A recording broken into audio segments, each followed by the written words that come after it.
today we will start D and F block elements. Okay. In this chapter, first we will discuss about D block elements. Okay. So now the new chapter is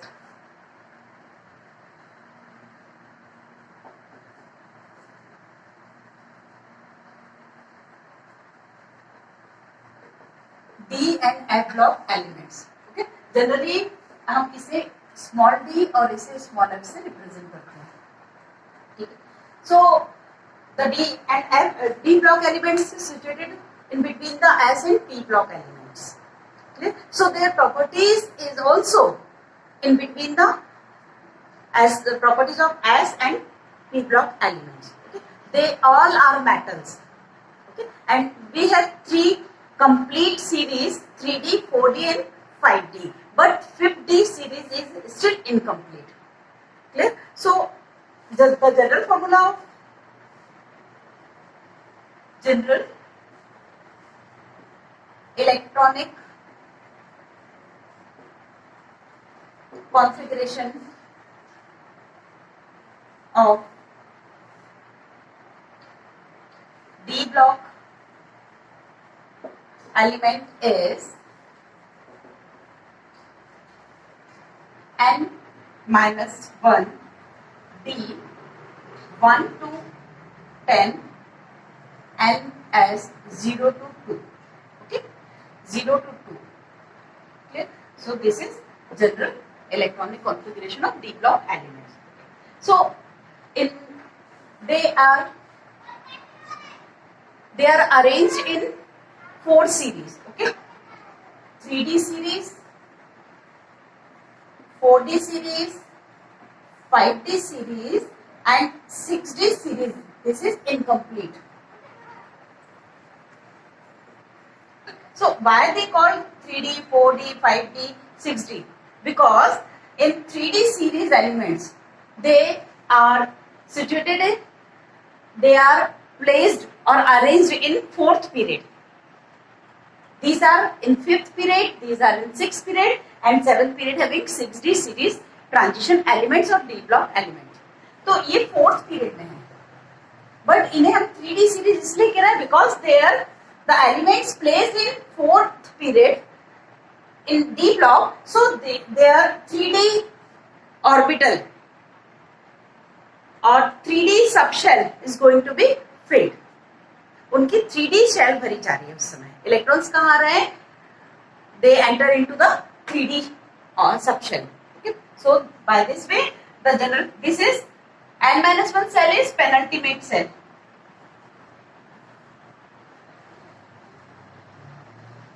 And n को क्या बोलते हैं? Ultimate, n-1 penultimate and n-2 anti-penultimate cell कहलाती है.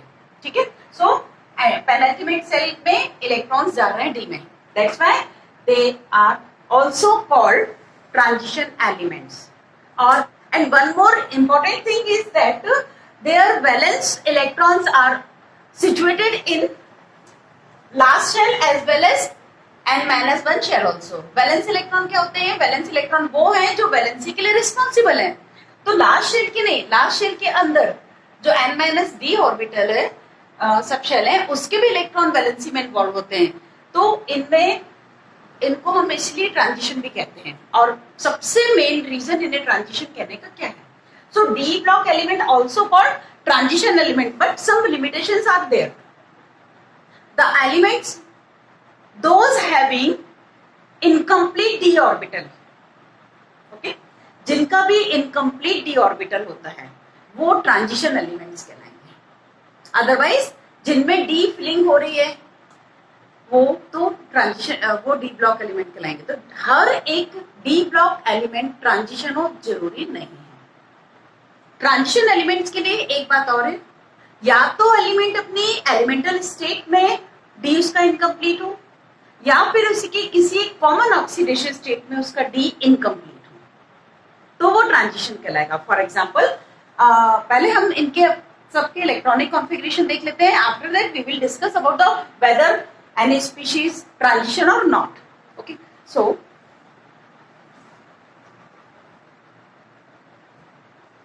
इस साल आपके इसमें सिलेबस में सिर्फ 3D सीरीज है, ओके, उसकी डिटेल आपको पढ़नी है.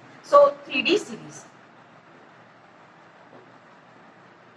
The members are scandium, titanium, vanadium, chromium, manganese, iron, cobalt, nickel, copper and zinc.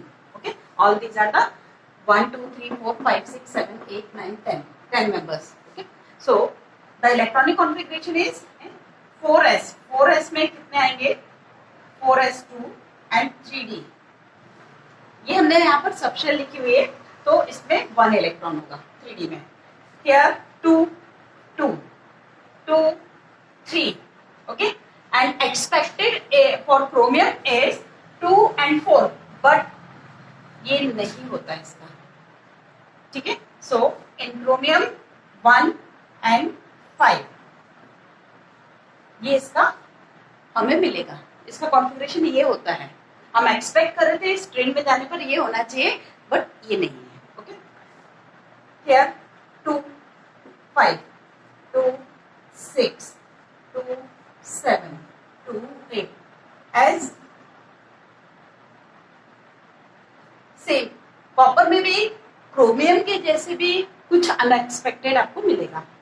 That is 10 2 10. These are the electronic configuration. Means NS2 मिल रहा है आपको एंड N-1D में 1 से लेके 10 तक का कॉन्फ़िगरेशन आप देख पा रहे हैं. ठीक है, यहां मैं लिख रही हूं unpaired electrons. Okay, unpaired electrons. Okay, unpaired electrons इसमें कितने मिलेंगे? 1. Why? Because S में 2 इलेक्ट्रॉन है and D में 1. ठीक है, so 1. Here 2 3 6 5 तो unpaired है D में and 1 S में. 6. Here 5 4 3 2 1 0. Okay, so unpaired electron आपको बहुत आगे डिस्कस. अनपेड इलेक्ट्रॉन बहुत इंपॉर्टेंट है आपके लिए. ये पता होना कि किसमें कितने अनपेड इलेक्ट्रॉन्स हैं. Electronic configuration of chromium and copper. You know, half-filled and full-filled orbitals are stable. ठीक, but in case of chromium, if it has, यदि क्रोमियम के केस में 1 2 3 and 4 इलेक्ट्रॉन्स होते डी में. D4 होता है. Okay, and 1 2 3 4 5. Okay, 4s 3d.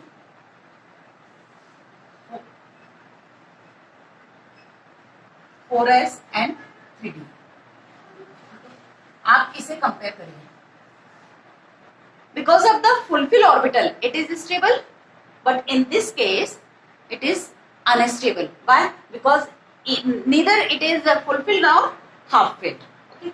But in this case, if one electron of S is shifted to D orbital, so it becomes D5. Okay?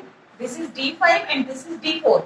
And after exciting one electron, so only one electron remains in 4s and this is half filled orbital. So half filled है तो भी stable है, full field था तो भी stable है. तो यहाँ तो आपने चेंज ज्यादा नहीं देखा स्टेबिलिटी में, बट यहाँ एक फायदा हुआ कि D5 होने से बहुत ज्यादा स्टेबल हो गया है इसकी कंपैरिजन में. तो हर कोई स्टेबिलिटी के लिए ट्राई कर रहा है, तो डेफिनेटली ये कॉन्फ़िगरेशन इसका सही है और ये नहीं होगा. Same instead of D9, D10 is more stable and S1 भी हाफ फील्ड की वजह से स्टेबल है. So their configuration is this. तो ये एनोमली आपको यहाँ पर मिलेगी. ठीक है, ये इनकी इलेक्ट्रॉनिक कॉन्फ़िगरेशन है. अब बात आती है कि इनको ट्रांजिशन, क्या सभी को हम ट्रांजिशन एलिमेंट कहेंगे? ठीक है, नहीं.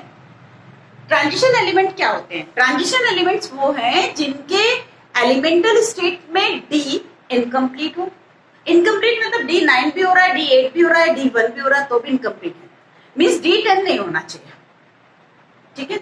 और दूसरी बात, या तो उनके किसी ऑक्सीडेशन स्टेट में कंप्लीट डी ना हो तो वो कहलाते हैं ट्रांजिशन, वो स्पीशीज ट्रांजिशन कहलाएगी, ठीक है। तो ट्रांजिशन स्पीशीज के लिए यदि आप यहां से चलना स्टार्ट कर रहे हो तो आप देखिए 1 2 3 5 5 6 7 8 10 यहां तक आप आ रहे हैं। तो ये सारे एलिमेंट तो ट्रांजिशन ऑफिशियली दिख रहे हैं आपको, फुल फ्लैश ट्रांजिशन दिख रहे हैं। क्यों? क्योंकि इनका डी कंप्लीट नहीं है।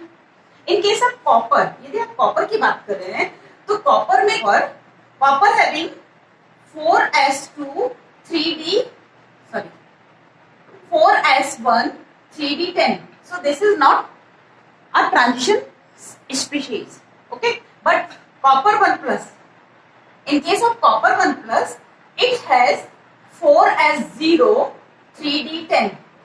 Now this is also having fulfilled d orbital, so it is also not considered as transition species. But in case of copper 2 plus, so copper having 2 plus oxidation state in most of the compounds, okay, इसकी common oxidation state क्या है? Copper 2 plus, so copper 2 plus having 4s0 3d9, okay, so this is the species of copper or this is the oxidation state of copper which is considered as transition species. तो जरूरी बिल्कुल भी नहीं है कि elemental state में ही transition हो, उसकी ये वाली ऑक्सीडेशन स्टेट ट्रांजिशन है। क्लियर? Next zinc. जिंक तो किसी भी हाल में ट्रांजिशन नहीं है क्योंकि इसमें D10 है, but in same if you want to compare its oxidation state, so zinc exist only in +2 oxidation state. तो जब जिंक की +2 ऑक्सीडेशन स्टेट होगी कैसे बनेगी? बाय लूजिंग दीज 2 इलेक्ट्रॉन्स, तो S के 2 इलेक्ट्रॉन चले गए तो भी D10 है, तो ना ही जिंक और ना ही जिंक 2 प्लस ट्रांजिशन होंगे। क्लियर हुआ?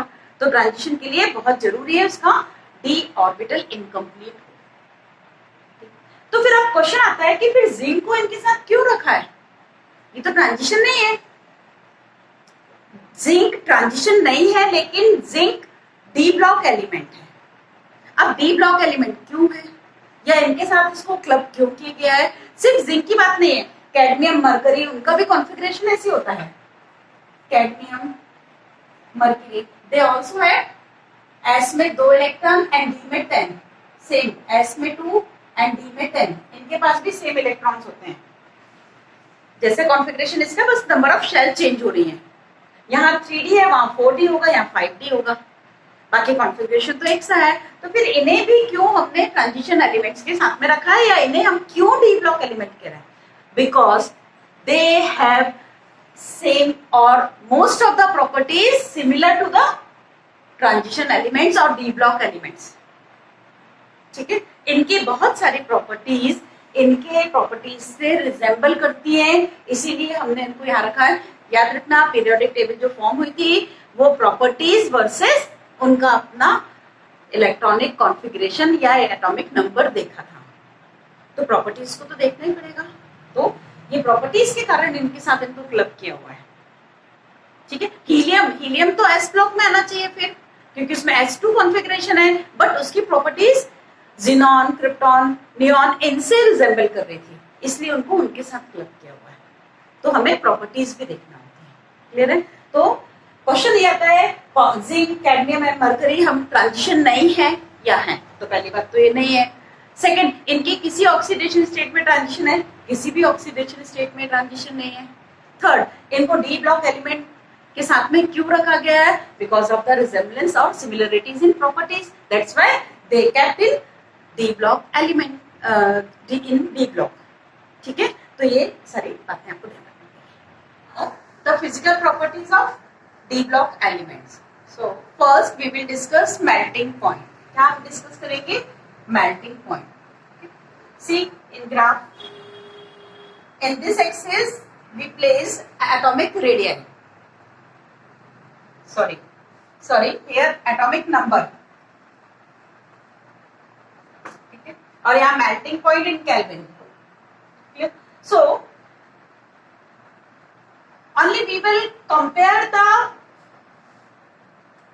qualitative analysis, okay, हम सिर्फ ये देखेंगे किस कंपैरेटिव स्टडी करेंगे, ठीक है। हमें एकदम क्वांटिटी वाइज नहीं देखना है कि मेल्टिंग पॉइंट कितना है, एक जनरल हम डिस्कशन कर रहे हैं क्योंकि आपके सिलेबस में जनरल डिस्कशन ही है। ओके, सो सबसे पहले titanium, vanadium, chromium, manganese, iron, cobalt, nickel and copper, ठीक है। सो you will see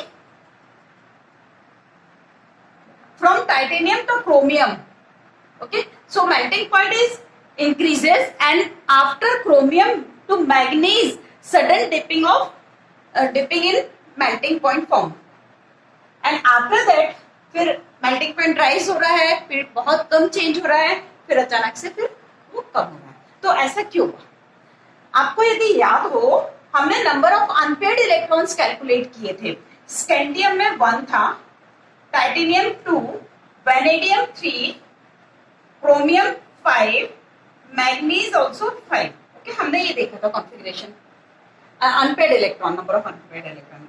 so melting point क्या है? उनके एटम्स को दूर करना। They all are metals, so metallic bond इनमें प्रेजेंट है और मेटेलिक बॉन्ड को हमें दूर करना है। तो जितने भी नंबर ऑफ अनपेयर्ड इलेक्ट्रॉन्स ज्यादा होते हैं, उस एलिमेंट का एटम सराउंडिंग के एटम से उतना ज्यादा एसोसिएटेड होगा, क्योंकि वो अनपेयर्ड इलेक्ट्रॉन बॉन्ड बनाने की कोशिश करेंगे। तो डेफिनेटली यहाँ पर एक्सेसिव बॉन्डिंग होने की वजह से, और D5 ऑर्बिटल स्टेबल है, इसमें ये तो D के इलेक्ट्रॉन थे और ये D के इलेक्ट्रॉन थे और S में एक electron, means total number of electrons कितने हो गए थे क्रोमियम में? 6।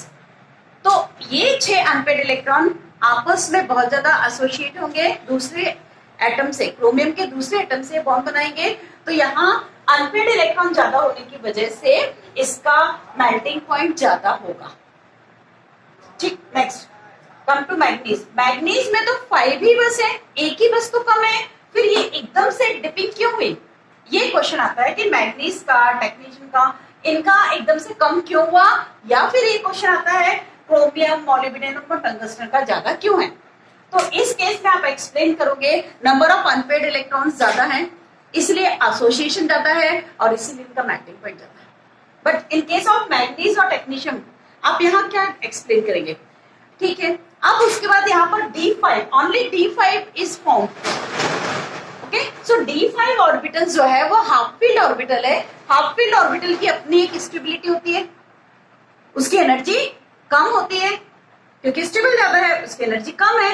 एनर्जी कम होने से न्यूक्लियस का होल्ड बहुत ज्यादा है उस पर, तो उसके जो इलेक्ट्रॉन्स है वो कम एसोसिएटेड होंगे, उनमें उतनी स्ट्रेंथ नहीं मिलेगी बॉन्डिंग की जितने की क्रोमियम और मॉलिब्डेनम टंगस्टन में मिल रही है। तो यहाँ पर क्या होगा? एकदम से due to the half filled d orbital, they are not too much tightly attached with the surrounding atoms, that's why their melting point is lower, ठीक है। उसके बाद से फिर नंबर ऑफ अनपेयर्ड इलेक्ट्रॉन कम होते जा रहे हैं, स्टेबिलिटी उनकी डिस्टर्ब होती जा रही है, तो ये फिर इनका मेल्टिंग पॉइंट बढ़ता है, ठीक है। So this is all about the melting point. Come this side, यहाँ लिखा हुआ है एंथैल्पी ऑफ एटोमाइजेशन, ठीक है। मेल्टिंग पॉइंट में जो जितना एनर्जी देना थे हम दे चुके हैं, उसके बाद हम उसे एटम के फॉर्म में, हमें इसे आइसोलेटेड एटम में कन्वर्ट करना है। मतलब हमें इसे इतनी एनर्जी प्रोवाइड करें कि ये बॉयल भी हो जाए और बॉइलिंग के बाद इसके एटम आइसोलेट हो जाए, सिंगल सिंगल एटम। तो एटम के फॉर्म में कन्वर्ट करने में जो एनर्जी रिक्वायर्ड होती है, this is called enthalpy of atomisation, ठीक है। तो हमने ये सारे मेटल्स, मरकरी को यदि आप छोड़ दें, सारे मेटल सॉलिड स्टेट में, तो हमने उसको मेल्टिंग के लिए जो एनर्जी दे चुकी है वो भी तो कंसीडर होगी एटमाइजेशन तक पहुंचने के लिए। पहले उसे मेल्ट करोगे, फिर बॉईल करोगे, फिर आप उसको वेपराइज करोगे, मतलब एटमाइजेशन के लिए हम उसे तैयार करेंगे। तो इसी तरह से ये बिल्कुल वैसे की वैसे रिफ्लेक्ट हो रहा है। डेफिनेटली क्रोमियम की एंथैल्पी ऑफ एटमाइजेशन तो ज्यादा ही होगी ना, मैग्नीज की कम होगी, क्योंकि शुरुआत से ही मैग्नीज में हम कम एनर्जी दे रहे हैं, उसका मेल्टिंग पॉइंट भी कम था।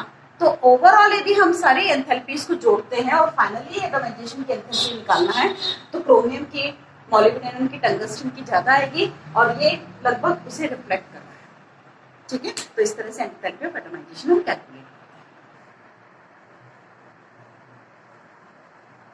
हैं। एटॉमिक रेडियस इन ट्रांजिशन सीरीज, मतलब हमें अभी तक हम क्या पी ब्लॉक में पढ़ रहे थे, डाउन द ग्रुप स्टडी कर रहे थे, कंपेयर कर रहे थे, okay, but in D block elements we will study in the series, okay. हम लेफ्ट टू राइट मूव करेंगे और उसके हिसाब से प्रॉपर्टीज को डिस्कस करेंगे, ठीक है। तो अलोंग द सीरीज हर एक प्रॉपर्टी को डिस्कस कर रहे हैं अभी। मेल्टिंग पॉइंट भी हमने वैसे किया था, एंथैल्पी ऑफ एटमाइजेशन भी। Now come to atomic radius. So atomic radius of 3D series is कुछ इस तरह से कर्व मिलेगा, मीन्स यहां हम उसकी रेडियाई पुट कर रहे हैं और यहां हम मेंबर्स ऑफ सीरीज, ये सपोज 3D सीरीज है। तो ऐसा क्या हो रहा है, यहां आप देखेंगे रेडियस में बहुत ज्यादा डिफरेंस नहीं है, लगभग सेम रेडियस में है, क्योंकि पिकोमीटर में, यदि हम पिकोमीटर की बात करें तो पिकोमीटर में यदि 1-2 पिकोमीटर का भी डिफरेंस आ रहा है तो फिर वो तो नेग्लिजिबल ही मानेंगे ना उसको। तो यहाँ पर हमें बहुत कुछ एक सा मिल रहा है और यहाँ एकदम से जाके शूटअप हो रही है, मतलब इंक्रीज हो रही है। तो पहले आप देख रहे हैं लेफ्ट टू राइट जाने पे ये तो नॉर्मल ट्रेंड था कि when we move left to right in a period so atomic radius और एटॉमिक साइज डिक्रीजेस, ठीक है। क्यों? क्योंकि वहां पर क्या हो रहा है, इफेक्टिव न्यूक्लियर चार्ज पड़ रहा है, तो वो न्यूक्लियस इलेक्ट्रॉन्स को अपनी ओर अट्रैक्ट कर रहा है। और वैसे भी यहाँ डी ऑर्बिटल्स की बात आ रही है, तो डी ऑर्बिटल्स की शील्डिंग पुअर है, तो जैसे जैसे डी में इलेक्ट्रॉन्स फिल होते जा रहे हैं, बढ़ते जा रहे हैं, तो वैसे वैसे साइज क्या होगा, इफेक्टिव न्यूक्लियर चार्ज बढ़ रहे हैं, उनकी शील्डिंग कमजोर है, डी की पुअर है, तो न्यूक्लियर एटम का साइज डिक्रीज हो रहा है, श्रिंक हो रहा है, ठीक है। पहले तो ये फैक्टर है। जब हम बीच में आ रहे हैं, यहां कहीं पहुंच रहे हैं सीरीज में, तो उसके बाद साइज में चेंज आना एक तरह से कम हो जाता है या बंद हो जाता है। तो ऐसा इसलिए होता है क्योंकि अल्टीमेटली हम डी में इलेक्ट्रॉन्स बढ़ाते जा रहे हैं, तो जैसे जैसे डी में इलेक्ट्रॉन्स बढ़ते जा रहे हैं, वो लास्ट शेल के एस के 2 इलेक्ट्रॉन है या एक ही किसी क्रोमियम और उसमें कॉपर में, तो एस के इलेक्ट्रॉन्स को रिपेल भी तो करेंगे, भले ही वो डी के ऑर्बिटल्स की शील्डिंग पुअर है, बट वो रिपल्शन भी तो करेंगे। न्यूक्लियस के थ्रू फोर्स आ रहा है, वो एक अलग मैटर है। हमारे पास 2 फैक्टर है, एक तो ये कि न्यूक्लियस का फोर्स बाहर तक कितना जा रहा है, डी की पुअर शील्डिंग थी तो ज्यादा जा रहा था, बट एक कॉन्फ़िगरेशन बढ़ने के बाद, एक एटॉमिक नंबर के बाद डी भी तो इंक्रीज हो रहा है, डी के ऑर्बिटल्स, तो डी के ऑर्बिटल्स रिपेल करना चालू करते हैं। यहाँ न्यूक्लियस उन्हें अट्रैक्ट कर रहा है, डी के ऑर्बिटल्स रिपेल कर रहे हैं, इलेक्ट्रॉन्स रिपेल कर रहे हैं। तो एक वो स्टेज आएगी जब दोनों फैक्टर्स जो कि अपोजिट हैं, एक रिपेल कर रहा है, एक अट्रैक्ट कर रहा है, तो अट्रैक्शन और रिपल्शन ये दोनों एक कहीं ना कहीं एक दूसरे को कैंसिल कर रहे हैं, ठीक है। तो उनका मैग्नीट्यूड एक दूसरे को जब कैंसिल कर रहा है तो साइज में नहीं के बराबर चेंज आएगा या बिल्कुल नेग्लिजिबल चेंज होगा, तो हमें ऐसा लगेगा शायद अब चेंज नहीं हो रहा है साइज, तो वो ये वाला लॉट है। उसके बाद अभी भी डी में फिलिंग बढ़ती जा रही है, जैसे ही डी में ऑर्बिटल्स 10 के आसपास पहुंचते हैं, 9, 10, 9 तो होगा नहीं फर्स्ट सीरीज में, तो यहाँ पर क्या होगा, डी के ऑर्बिटल्स, अब ये वाला फैक्टर डोमिनेटिंग हो जाएगा। कौन सा? रिपल्शन। पहले अट्रैक्शन डोमिनेटिंग था तो साइज डिक्रीज हो रहा था, दोनों एक दूसरे को काउंटर बैलेंस कर रहे थे, तो स्टैटिक मिल रहा था size, near about static, and after that the repulsion force will be dominated, ठीक है। तो इस तरह से ये कर्व मिलेगा। ये तो 3D सीरीज की बात आ गई। ये सारी बातें ये सारे कंसेप्ट सेकंड सीरीज में, मतलब 4D में और 5D में भी होगा, उनके भी शेप कुछ इस तरह से ही मिलेंगे, उनके भी शेप इस तरह से मिलेंगे, मतलब कर्व मिलेगा हमें, ठीक है। वहां भी यही कंसेप्ट लगेगा, 4D में भी 5D में भी। बट अब मेन पॉइंट है, हम एक टर्म पढ़ेंगे lanthanoid contraction,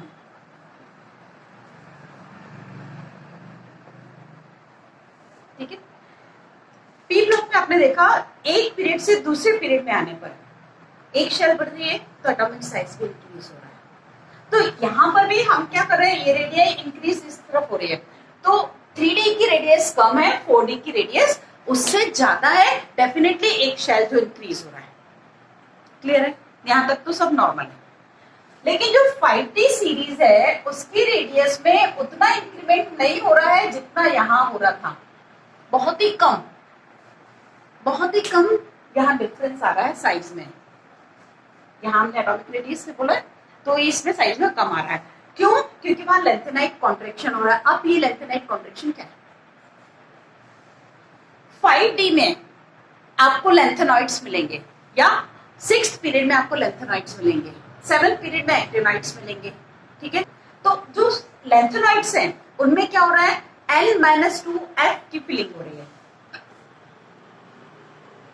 N-2F 1 to 14, N-1 D 0 to 1 and NS2। ये जनरल कॉन्फ़िगरेशन है F ब्लॉक एलिमेंट का या लेंथेनाइट का। ठीक है, यहाँ क्या हो रहा है बहुत ध्यान से समझिए। F में इलेक्ट्रॉन्स आ रहे हैं, ठीक, और F की शील्डिंग तो आपको पता है पोरेस्ट शील्डिंग है। तो जब F की शील्डिंग इतनी कम है तो क्या होगा? वो न्यूक्लियस का अट्रैक्शन फोर्स, न्यूक्लियस तो और ज्यादा इफेक्टिव हो गया और उसका अट्रैक्शन फोर्स बहुत ज्यादा डोमिनेट करेगा। तो क्या होगा? ये अट्रैक्शन फोर्स बाहर तक बहुत ज्यादा जाएगा और साइज में डिफरेंस एक पीरियड बढ़ने के बाद, एक शेल बढ़ने के बावजूद भी साइज में डिफरेंस बहुत थोड़ा सा आ रहा है। क्यों? क्योंकि डी की शील्डिंग बहुत बहुत बहुत पुअर है, इसलिए। ठीक है, तो ये जो कॉन्ट्रैक्शन हुआ है उसे हम लेंथेनाइट कॉन्ट्रैक्शन कहते हैं। इसके बाद वाले सीरीज मतलब एक्टिनॉइड जहां मिलेंगे, तो एक्टिनियम के बाद एक्टिनॉइड मिलते हैं, मतलब वो 7th पीरियड में आएंगे तो वहां पर एक्टिनॉइड कॉन्ट्रैक्शन मिलेगा। तो एक्चुअल में लेंथेनाइट कॉन्ट्रैक्शन के कॉन्सिक्वेंसेस तो आपने देख लिए, बट उसे हम कैसे और समझ सकते हैं? तो लेंथेनाइट कॉन्ट्रैक्शन या एक्टिनॉइड कॉन्ट्रैक्शन समझने के पहले सिर्फ एक कॉन्सेप्ट समझ लीजिए, वो ये, किसी भी एक सब शेल में उसी शेल के एक ऑर्बिटल के इलेक्ट्रॉन को दूसरे ऑर्बिटल के इलेक्ट्रॉन बहुत अच्छे से शील्ड नहीं करते हैं, इम्परफेक्ट शील्डिंग शो करते हैं। फिर से यदि हम डी की बात कर रहे हैं, सो डी का एक इलेक्ट्रॉन दूसरे इलेक्ट्रॉन को इम्परफेक्ट शील्ड करता है, उतने अच्छे से शील्ड नहीं करके रखता है, उसे प्रोटेक्ट नहीं करता उतना। तो imperfect shielding of one orbital to another orbital of the same subshell is imperfect. Imperfect shielding of one orbital of same subshell to another orbital is found. ठीक है, बट ये जो imperfect shielding है वो डी के imperfection से कहीं ज्यादा होती है F में। मतलब एक F का इलेक्ट्रॉन दूसरे F के इलेक्ट्रॉन को उतने अच्छे से शील्ड नहीं कर पाएगा जितना कि एक डी दूसरे डी को करेगा। तो कहीं ना कहीं डी की बहुत ही ज्यादा इम्परफेक्ट शील्डिंग, कहीं ना कहीं F की बहुत ही ज्यादा इम्परफेक्ट शील्डिंग मिल रही है, तो इस वजह से कॉन्ट्रैक्शन आ गया साइज में। ठीक है, तो साइज का लेंथेनाइट कॉन्ट्रैक्शन की वजह से ये साइज में डिफरेंस नहीं आया। क्लियर हुआ? So all this the lanthanide contract और about the atomic radii. You can refer the table given in NCERT. Okay, so values are mentioned in table also. ठीक है, तो आप उससे और कंपेयर कर लेंगे। नेक्स्ट है आयोनाइजेशन एंथैल्पी।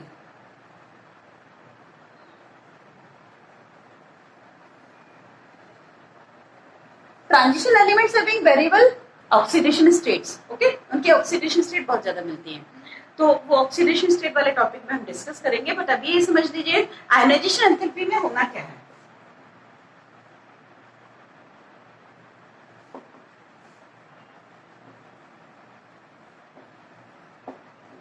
आयोनाइजेशन एंथैल्पी क्या है? पहले भी आप पढ़ चुके हैं। Minimum amount of energy required to remove an electron from an isolated gaseous atom. ठीक है, वो इलेक्ट्रॉन जो बहुत लूजली बॉन्डेड है या जो जनरली अपन देखते हैं वो वैलेंस इलेक्ट्रॉन ही होते हैं।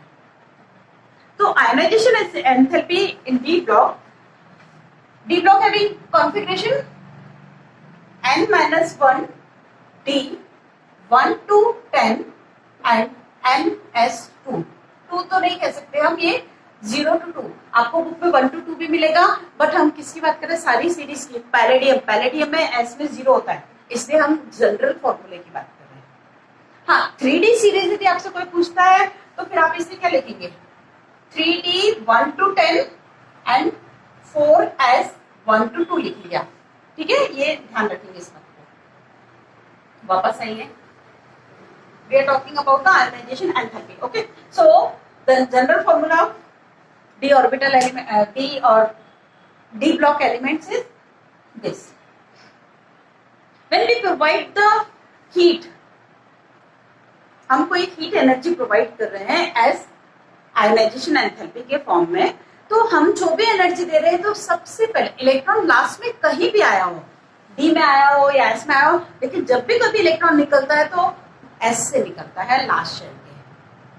ठीक है, हम डी ब्लॉक की बात कर रहे हैं, तो डी ब्लॉक में लास्ट शेल के एस से इलेक्ट्रॉन पहले निकलेगा।